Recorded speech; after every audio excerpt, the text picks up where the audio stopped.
Purna Yoga program, which aims to broaden the understanding of yoga through 140 shlokas from Bhagavad Gita and 96 sutras from Patanjali Yoga Sutras. So I brought them together and put them into 21 thematic lessons. Each lesson is about one thematic topic, and this thematic topic is something that is related to our daily life situations. And so these 21 thematic topics will present the wisdom of Bhagavad Gita and the Patanjali Yoga Sutras in a perspective that you can use that in today's time. And I've structured these 21 lessons into 4 courses, which is Deha, Gnana, Yoga, and Jiva. So Deha course deals with the principles of sound body from Bhagavad Gita. Gnana course deals with the principles of sound mind. The Yoga course deals with the principles of pure soul from Bhagavad Gita. And the Jiva course deals with the techniques of optimal life from Patanjali Yoga Sutras. So that is the content.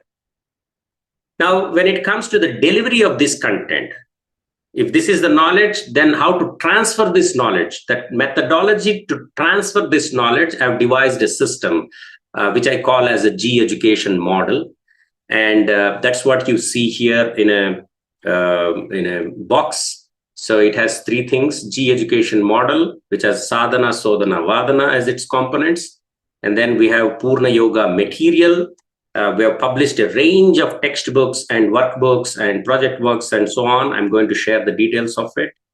And then we have Purna Yoga delivery process, with the help of classwork, homework, and teamwork, how one can conduct these courses.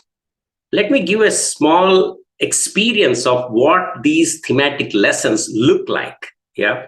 And what I've done is also created graphic illustrations to convey the meaning of the shlokas in a pictorial form. That seems to be the very unique aspect of my course, which I may say you may not find it anywhere else. And now you see on the screen here, there are a set of shlokas from Bhagavad Gita. And in Bhagavad Gita, every shloka ends with a number. There are 2 numbers in that set. One is the chapter number, and the second one is the shloka number in that chapter. That's how you pick up any Bhagavad Gita by any Acharya. These numbers remain the same. They are more or less constant in every version of Bhagavad Gita. Now, what I have done is I have cherry-picked shlokas from different chapters of Bhagavad Gita that relate to the topic called the nature. So the nature is the thematic topic. And I put them into groups here and translated that into pictorial form.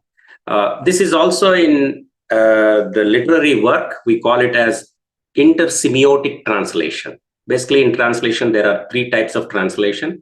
Intralingual translation, where you translate within the same language from one format to the other, which means from poetry to prose or prose to poetry. But the language will remain the same. The second type of translation is called interlingual translation, where you translate from one language to the other. And Bhagavad Gita has been translated to about 80, 90 languages already. The third type of translation is where you translate the verbal knowledge or the description into non-verbal signals, images, graphics, etc. And that is what I've done with Bhagavad Gita.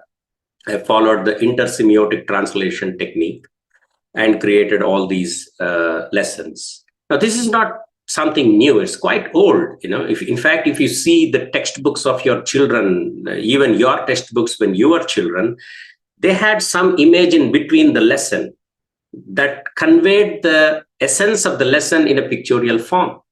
You pick up any textbook or, these diagrams are quite common, and that is nothing but intersemiotic translation. Now, let me chant these shlokas and briefly present the meaning to give you an essence, an experience of how these lessons look like. Punyo gandha pruthivyam cha tejaschasmi vibhavasau Jivanam sarva bhuteshu tapaschasmi tapasvishu Yadadityagatam tejo jagadbhasayate akhilam Yachandramasi yachagnav tattejo vidhi mamakam Gama vishyacha bhutani dharayamyahamo Pushnami chaushadhi sarva somo bhutva rasatmakaha. So these are the three shlokas which are in the group A, and you see the graphic interpretation of that in image A. Basically, what the meaning of these three shlokas is that Bhagavan is saying that I am the radiance in the sun, I am the radiance in the moon, and I am the radiance in the fire. It is with my power that this whole creation is existing. And Bhagavan also says that Gama Vishyacha Bhutani, by pervading into the beings, I hold them together with this planet Earth. And the whole nature and all the vegetation is happening because of the sunlight and moonlight. And the power by which the sun and moon are illuminating is because of my power, says the Bhagavan. So that is about the nature around us. Now, the next subsequent shlokas are going to talk about the nature of us as human beings. Every human being has an innate nature. And that is what is explained in the next subsequent shlokas. Daivi hyesha gunamayi mama maya duratyaya mame vaye prapadyante maya metantarantite rajastamascha vibhuya sattvam bhavati bharata rajas sattvam damaschaiva tamas sattvam rajastatha. Now, these are the set of shlokas from group B, and you see the image B as a graphic interpretation of that. The meaning of the shloka is that Bhagavan is saying, Daivi Hyesha Gunamayi, transcendental in nature and filled with material energies, three gunas. That is the whole creation. And it is my Maya, and it is very difficult for somebody to penetrate this Maya. Why? Because there are three gunas in every one of us. They are Sattva Guna, Rajo Guna, Tamo Guna. Each guna has certain characteristics. One of the gunas at one point in time takes domination on the other two. And this fight for dominance continuously happens between these three gunas. And that's why at sometimes the Rajo Guna is on the dominance of the Sattva and Tamas. Sometimes the Sattva Guna is on the dominance of Rajas and Tamas. And sometimes the Tamo Guna is in the dominance of Rajas and Sattva. And because of this guna which is driving us as a dominant guna in our body, we behave accordingly. And that's why you might have seen the same person behaves differently in different situations or different times of the day. In the morning, he was so fine, nice, talking so nicely.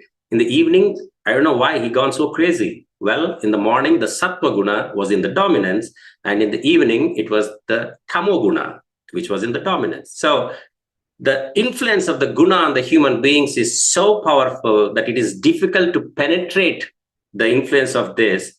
But by a person who surrenders and embarks the path of self-realization, this is possible, says the Bhagavan. Now, how am I to understand which guna is dominating me at this point in time? Or even, for that matter, in the others around me? And there are certain descriptions given in the next set of shlokas. Now, the shloka C. Sarvadvareshu dehesmin prakasha upajayate gnanam yada tada vidyad dvivruddham sattvamityuta. When from all the gates of this body, a divine illumination is happening, the knowledge is flowing, then we can understand that Sattva Guna is in the dominance in the body. Now, what are the gates of the body? Basically, your eyes, ears, mouth, what you speak is so nice, and the way the whole body is looking is so radiating and very pleasing under the influence of sattva-guna. What happens in the rajoguna? Lobah pravrittirarambah karmanamashamaspruha rajasyetani jayante vivruddhe bharatarshabha. So the image C was the example for sattva-guna. Now the image D is a graphic illustration for the rajoguna. Under the influence of rajoguna, there is a lot of passion towards accomplishing the material comforts, drives us. One becomes so focused on earning money or name or fame. So this drive towards action in the human body is coming because of the dominance of rajoguna. Then to the last is the tamoguna, and the graphic illustration E and the shloka E here. Aprakasho pravrittischa pramado moha evacha tamasyetani jayante vivruddhe kurunandana. Aprakasho, apravrutti, no illumination, dull and and apravrutti, no action, idle, lazy. In addition, pramado, getting into some risky situations, moha, madness. And this is all happening because of the rise of tamoguna, the dominance of tamoguna in the body. So I have gone quite fast on this, just to give you a short experience about how my lessons look like. So I guess I was successful in giving a small impression of each thematic lesson. And there are 21 such lessons, which are into 3 courses, Deha, Gnana, Yoga, and the 4th is Jiva. Great. Now, having given an idea about the content, let me now give you the idea about the delivery process. How do we transfer this knowledge to the younger generation or anybody who is making their first attempt to understand Bhagavad Gita? So that's why I call my course as Bhagavad Gita for beginners. A beginner could be a child or an elder, doesn't matter. As long as you are making your first baby steps towards understanding Bhagavad Gita, my course will be more appropriate for such kind of people. Now, I've designed a model of education before designing the whole course. And this model of education I designed based on my experience with the Indian Gurukul system of education and the Western system of education, particularly the German system of dual education. I've been living in Germany since 2006. It's been 17 years here. And in this time, about for 3 to 5 years, I did a very dedicated research on how the system of education functions here. And that led to a realization of a fact that a blend of both systems can be useful in making the knowledge transfer, particularly for topics such as Bhagavad Gita. And that's what I created this model, which I call as G-education model. And it stands on the principle called GitaVidya Chatussiksha Panchamedha. Basically 3 components of learning, which are sadhana, sodhana, vadana, 4 components of coaching, sutra, chitra, paribhasha, and prayog, 5 components of intellect, drushya, shravana, gandha, ruchi, and sparsha. Well, I don't have time to go in detail about all of this, but this is what you get to know more in the Deha course. I will briefly touch upon the 3 components of learning, sadhana, sodhana, vadana. In sadhana, we are going to engage in activities such as shravana, which is hearing, pathana, which is reading, manana, reflecting. So all these 3 are part of the sadhana process. And then sodhana is, the meaning of sodhana is investigation, to go into deeper insights of it. And there we have set of activities like varna, adding colors to the graphic illustrations and getting to know more about it. Visleshana, analyzing that graphic illustration, analyzing the knowledge that you are getting through that. And Anveshana is to searching for even deeper by studying Bhagavad Gitas of different acharyas, for example. So Varna, Vishleshana, Anveshana is part of Sodhana process. And the last is Vadana, which is debate and discussion. Yeah. And there we have activities such as Charcha, discussion, and this is done in groups of three students in one group. Then Samiksha, which is inspection, to check where this knowledge can be applied in our daily life. Pariksha is examination. So this is the model of G-education. And then you see the Purna Yoga material. We have textbooks, workbooks, and project works designed for this. So the first one here, what you find is textbook. There's one single textbook for all the 4 courses, which Deha, Gnana, Yoga, Jiva, the shlokas and the sutras, they're all available in one single textbook. And this textbook is available in 33 languages. Basically, we have done transliteration textbooks to suit every person to be able to read the Sanskrit shlokas using their own native language. We have designed workbooks which have graphic illustrations, and there are a lot of activities inside the workbook using which one can understand the deeper meanings of the shlokas and sutras.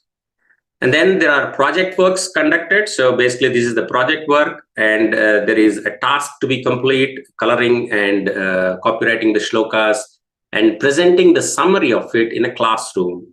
And then evaluation is done on a parameter of 4: shloka writing, shloka recitation, shloka summary, and graphic illustration. And then those scores are graded. So this is how the material has been designed.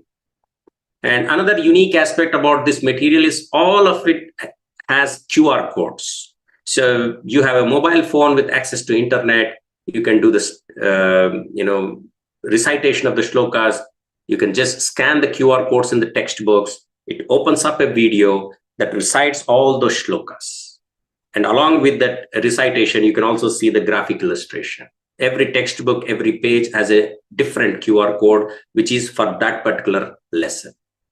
And likewise, in workbooks, we have QR codes. You scan the QR code. That lesson of these graphic illustration, part 1 of lesson 1, is available in a pre-recorded video. The whole video comes and plays. You can watch it anytime, any number of times. And then you scan the QR code on the project work page. The whole lesson can be revisited once again. So we have brought the modern tools of learning into play and made the eternal wisdom of Bhagavad Gita transferable through the modern tools of knowledge transfer. Well, we spoke about the G-education model. We spoke about the material. Now we speak about the delivery. How do we conduct the classes? So these are the textbook, workbooks, and project work. Now you see in the G-education model, we spoke about sadhana, sodhana, vadana. The sadhana process is accomplished using textbooks in the classwork. So there is a direct correlation to each part of the activity. Yeah. And then the sodhana work is done using workbooks as homework. The vadana process is done through project works in teamwork.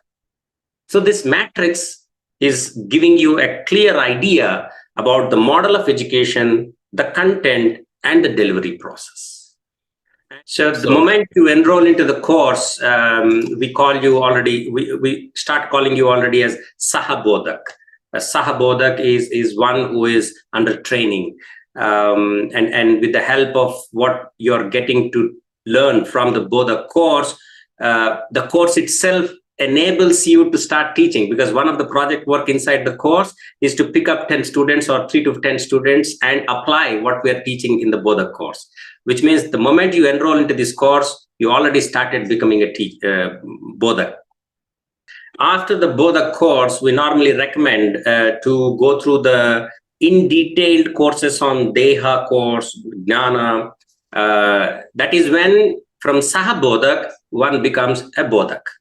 So a Sahabodhak is one who is just a teacher under training, And we recommend them to go through Deha course, Gnana course, Yoga course, as and when time permits. There's no hard and fast rule that you have to do them all in one go or things like that. But then whichever the day that you manage to finish these courses, you graduate to become a Bodhak from Sahabodhak. Come join us. Let's make a difference together. Let's bring this valuable wisdom to our younger generations and let them benefit from the value of it. Yeah. So thank you. Namaste.